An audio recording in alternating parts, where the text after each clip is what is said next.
completely different waters. So, from your experience, how do you read the culture compass and adjust your leadership style so it actually click with people? Yeah, this culture is very much important for nowadays also, because unless you know the culture of a particular place, for you to understand the emotion of the people is very, it's not easy, because every religion has their own culture, and you must know about the culture, what they like, what they don't like. Some signs also, if you use in some place, that sign is accepted, but the same sign, where you go to another place, they will kill you.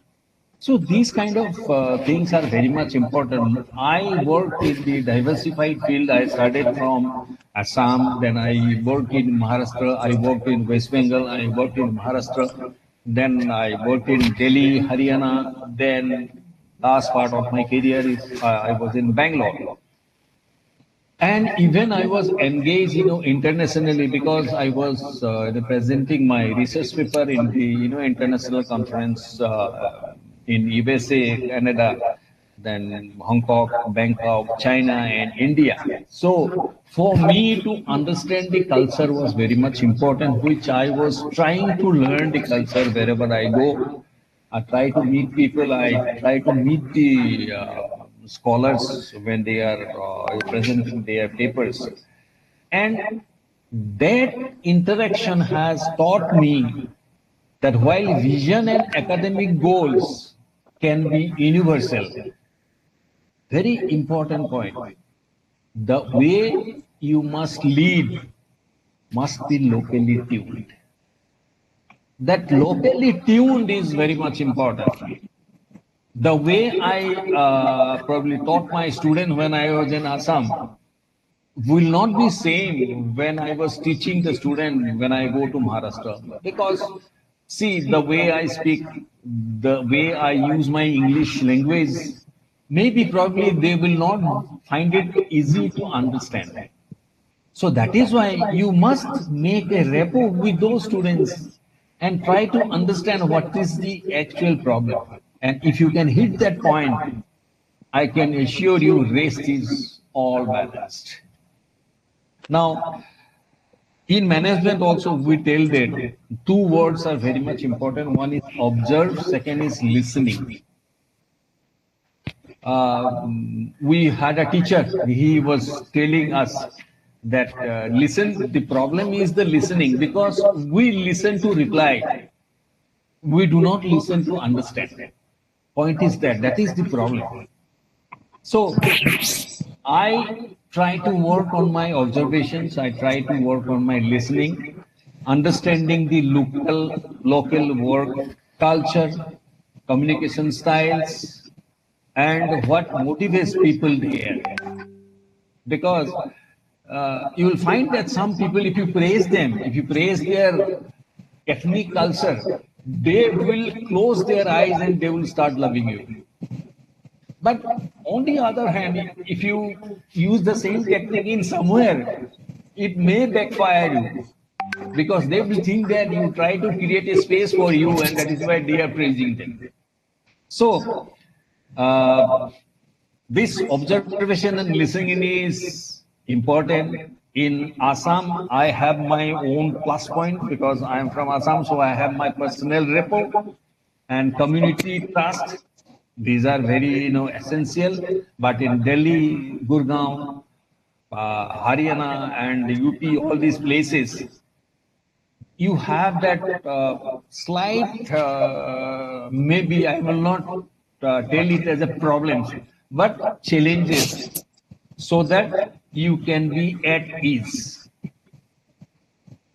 Regarding leadership style, when you were asking me the adopting my style, sometimes being more consultative, sometimes being more directive, but always I anchor it in the emotional intelligence. Now everybody is, probably talking about emotional intelligence. The emotional intelligence is basic because human brains, when you deal with, you must be very positive and very you must know the emotions of the people. If you do not understand the emotion of the people, then the problem starts. So respecting values, acknowledging contributions, aligning institutional goals, that is what matters to be with the people. The last I will refer it as a adaptability. When your adaptability is very high, you can adapt in any situation. Maybe it is a challenge, maybe it is a plus point for you, but adaptability comes when you are open minded, always you are taking on the positive side. Do not give any importance to the negative side because no man is 100% perfect. If we are 100% perfect, then we will be God. We are not God. We make mistake. So that is why the negative point, as far as possible, do not count on this. Try to bring the positive of anybody and disclose that yes, I like this quality, like I like your this quality because I have learned a lot from this quality. So these are the points when you think about cultural aspect in these geographical that yes ma'am. That's such a powerful point, Dr. Sarma. Leadership really isn't one size fits all. And the way you have broken down cultural adaptability makes it sounds both art and science. Yeah, Yeah, so it's a reminder that listening first often speaks louder than any policy. correct, very correct, yes. Right. So, another thing which is in my mind right now, and I'm actually curious to know about, the world's moving faster than my phone battery drains. So, and that's saying something. How do you personally keep yourself future ready so your leadership doesn't just survive change but thrives in it? Yeah, when you talk about future ready, I would refer it as a future facing because unless you face that future, you cannot be future ready. So I use that word that we must be future facing, and we know that staying ahead with rapidly changing in the world culture, requires treating uh, learning is a regular routine. It should not be occasionally that you are learning. Every day we should learn something good. Uh, Personally, I invest a lot of time in continuous knowledge upgradation. If you ask my background, 1982 I have passed out my graduation. 2000 I have completed my post graduation. 2009 I have completed my M.Phil. 2012 I have completed my first doctorate. 2013 I have completed my second doctorate. So that upgradation was regular for me because either you are working in the industry or you are working in the academics. Learning is very much essential for us because the world is changing. At one point of time, we had single specialization. Why today we have dual specialization? That means the world needs you to be multitasking person. Not one, maybe two, maybe three skills you require so that you can survive. Because tomorrow, if you think that yes, I am single skill person, I know I am specialized person. Tomorrow, if you find that that skill is not required, where you will go? So that is why continuous knowledge upgradation, reading, research reports. I prefer reading research reports, following industry trends, engaging with thought leaders. When you go to conference, seminar, or something, sort of that kind of thing, you will meet a lot of thought leaders through conferences, seminars, professional networks. And I have got that opportunity when I went abroad and I met so many leaders, and I have learned the best global perspective, what they are requiring now. And if you think about the educational curriculum of India, I am talking about India, we are not far behind. I felt very, I was feeling really pride. When I was in the US, we had people, they are in a faculty from 10, 20 institute, we are sitting and gossiping, not gossiping, actually, we are doing, networking. You won't believe three faculty from Boston, they were sitting with me and they are telling me one thing. I feel very proud. Dr. Sharma, we are designing curriculum. Do you have time to go through it? So I have that feeling in my mind, yes, whatever we are learning now, the curriculum, it is of the quality standard. And that is why you will see that a lot of university campuses have started coming to India because they know that the quality level, the educational curriculum level is so high. You also might be knowing that people who are from IITs, IIM, they get good opportunity when they go abroad and work there. So that is why the upgrading of knowledge is important, and of course our higher the educational institution they are doing. Second, equally important is to staying relevant as a leader. Staying relevant is very much important. The moment you upgrade your education, you can stay relevant.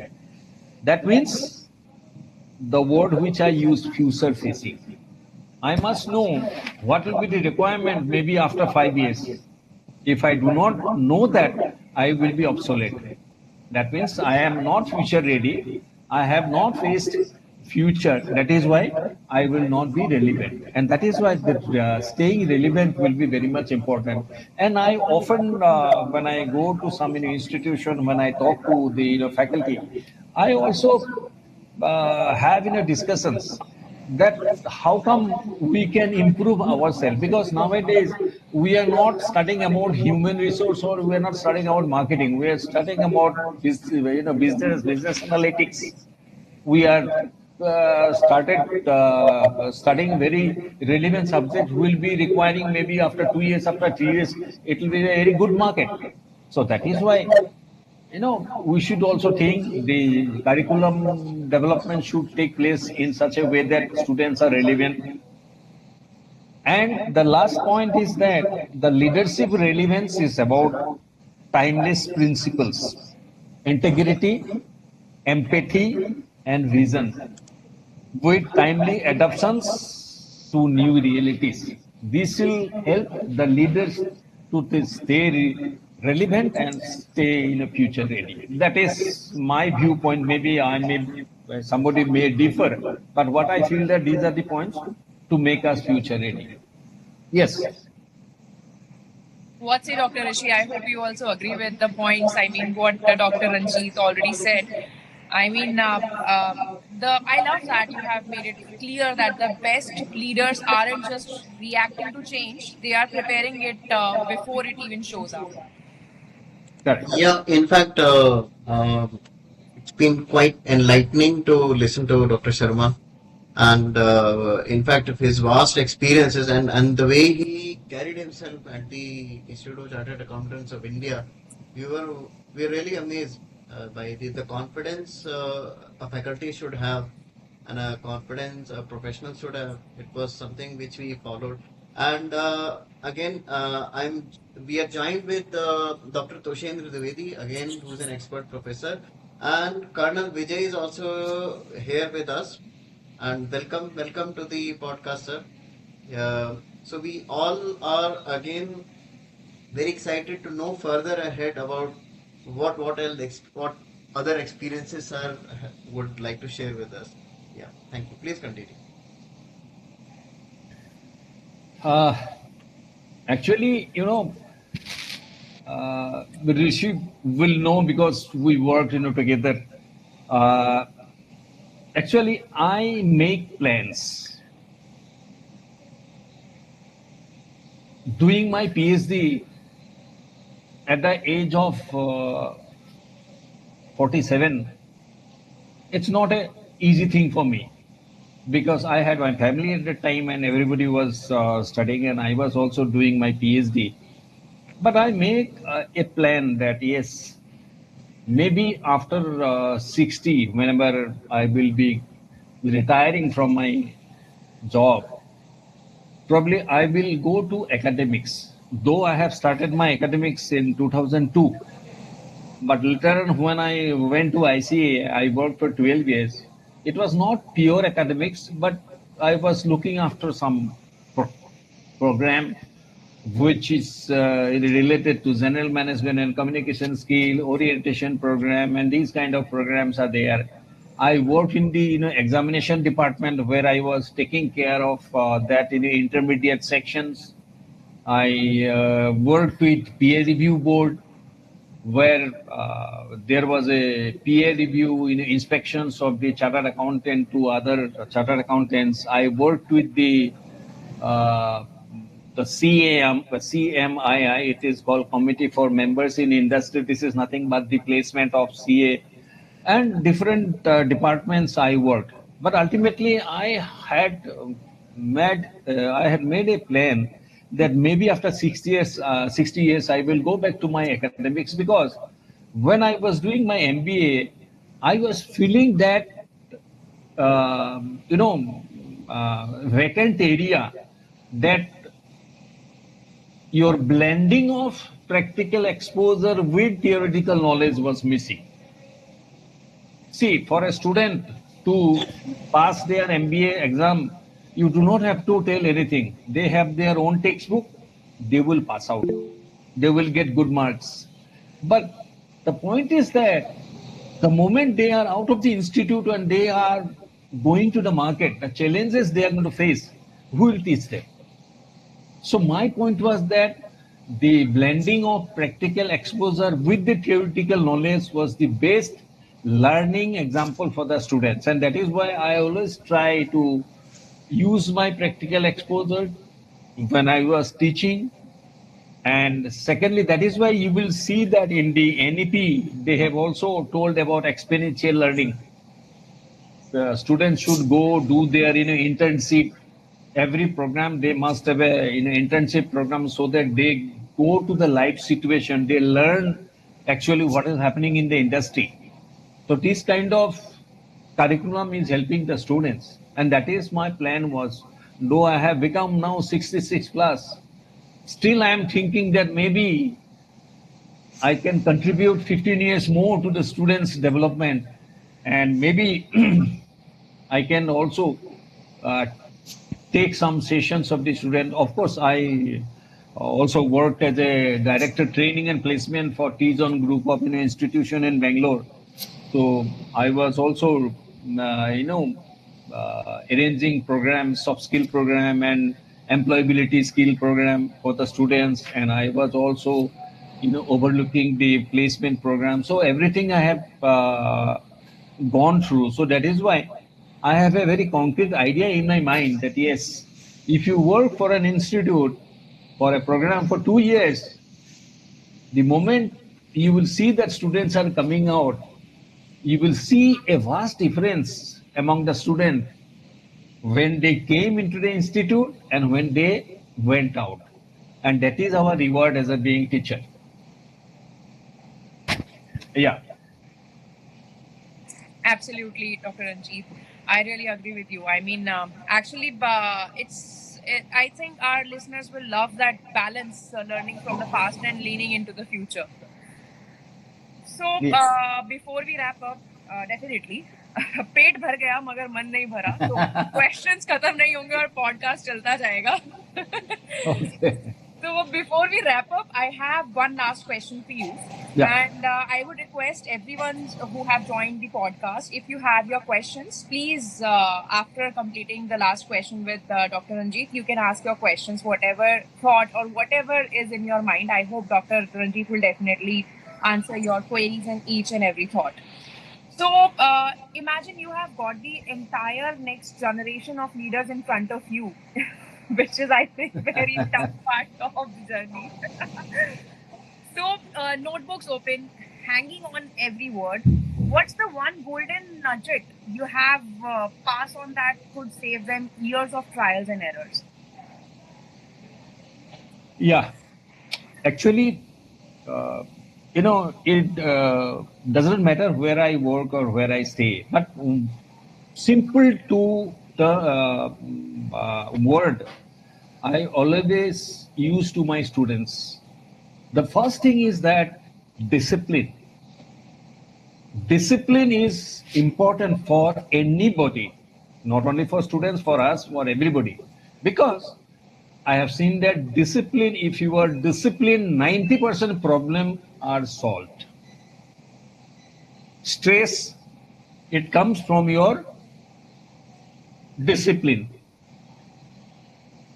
Wherever you see, if you are not disciplined, there are a lot of problems coming to you. And the second very important point, master the art of balancing. These 2 points are very much important. And in management also, we were told that you must know how to balance your life. Nowadays, everybody is talking about work-life balance. Why? Why suddenly after 30, 40 years of management courses, we have started thinking about work-life balance? Because it is the need of the hour. Work-life balance leads to your stress leads to burnout, and burnout leads to finish. So that is why I prefer always the students should know how to balance, the art of balance, and secondly, discipline of life. I can assure you, if you are disciplined, 90% problem will be resolved. 10% you can handle. And of course, when we talk about the other qualities, first thing is learn to listen deeply before uh, taking any action. I said because I have seen the practical example that we were also like this. Now, after getting a lot of training, lot of thing, we know that keep your mouth shut when you have to shut. Do not talk, because first you listen. Normally, you will see that it's a very general tendency that we listen only to reply. The other person is not finishing his sentence, we have started replying. Try to listen properly before taking action. Master the art of balancing and discipline of life. These three, you can take it as a mantra. This mantra will save you from any adverse situation of life. That is how I follow my life. That is how I follow all these points. And that is why probably I am here to tell you that this is not my advice, my suggestions. Thank you. Dr. Sarma, I have to say this conversation has been like a masterclass wrapped in a storybook. Oh, thank you Deep so with much. past wisdom, lived experience, and that human touch that makes leadership feel real. Yeah. So, from the spark that set your journey in motion to the culture compass, you have navigated across continents. You have not only shared insights, you have shared yourself in this Yeah. podcast. Thank you so much. Thank you. So, on behalf of our team and every listeners who is walking away with their own little aha moment today, thank you for giving us your time, your honesty, and your vision. We hope this episode inspires future leaders to not just climb the ladder, but build bridges while they do it.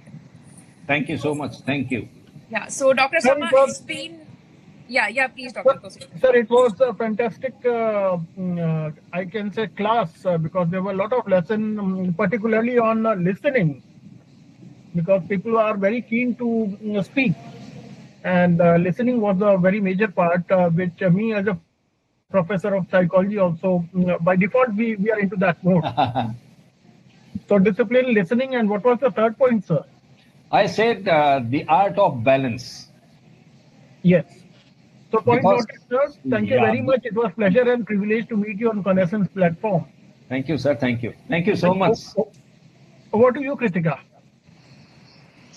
So, Dr. Sarma, it's been an absolute privilege having you here, and to our listeners. If you have enjoyed this conversation even half as much as we have, you know it's one worth replaying. So, until next time, keep leading with purpose, curiosity, and heart. Thank you so much. Thank you so much. Thank Thanks, you. Dr. Ranjit. Thank you so much. Thank you, Rishi. Thank you. Okay, sir. Namaskar. Thank you. Bye bye.